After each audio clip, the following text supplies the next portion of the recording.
भारतवर्ष के यशस्वी प्रधानमंत्री आदरणीय श्री नरेंद्र मोदी जी ने 15 अगस्त 2025 को स्वतंत्रता दिवस के अवसर पर लाल किले से अपने संबोधन में देश की जनता को दीपावली से पहले त्योहारों का तोहफा देने का वायदा किया था। उन्होंने घोषणा की थी कि जीएसटी की दरों में कमी लाकर हम आम आदमी को लाभान्वित करेंगे।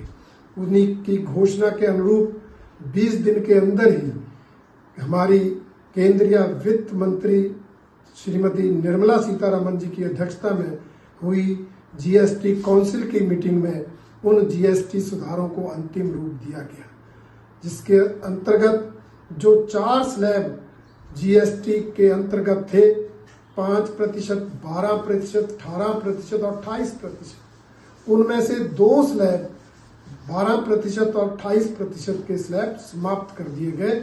अब सिर्फ 5% और 18% के ही स्लैब रहेंगे, जिसके कारण आम आदमी के उपयोग की वस्तुओं की कीमतों में भारी कमी आने वाली है। यही नहीं, अनेक वस्तुओं को टैक्स फ्री भी कर दिया गया है, जिससे और ज़्यादा लाभ आम आदमी को होने वाला है।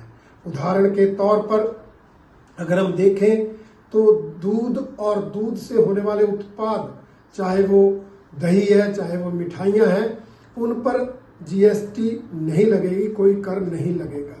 आटा, चावल आदि पर से भी टैक्स समाप्त कर दिया गया है, जिससे आम आदमी की रोज की जरूरतमंद चीज़ें बहुत ही सस्ती हो जाएंगी और उनको इसका लाभ मिलने वाला है। यही नहीं, इन सुधारों से हमारे किसानों को लाभ मिलने वाला है।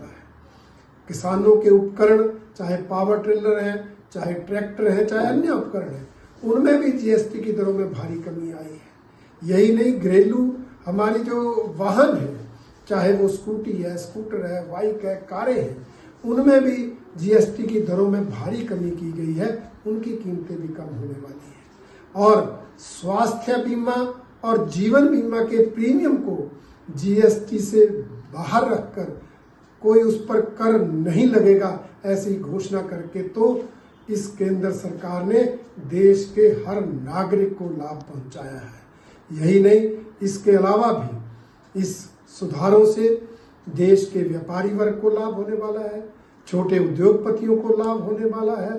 कुल मिलाकर इससे जहां देश के हर नागरिक को लाभ मिलेगा, वहीं इससे देश की अर्थव्यवस्था भी मजबूत होगी।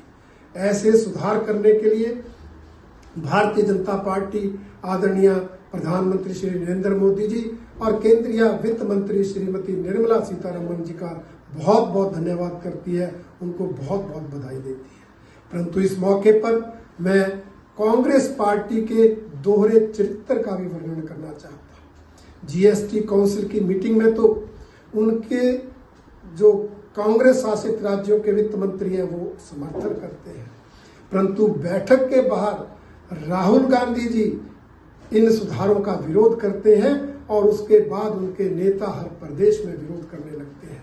हिमाचल प्रदेश के उद्योग मंत्री श्री हर्षवर्धन चौहान ने भी इन जीएसटी सुधारों का विरोध करके कांग्रेस का जन विरोधी चेहरा उजागर किया है।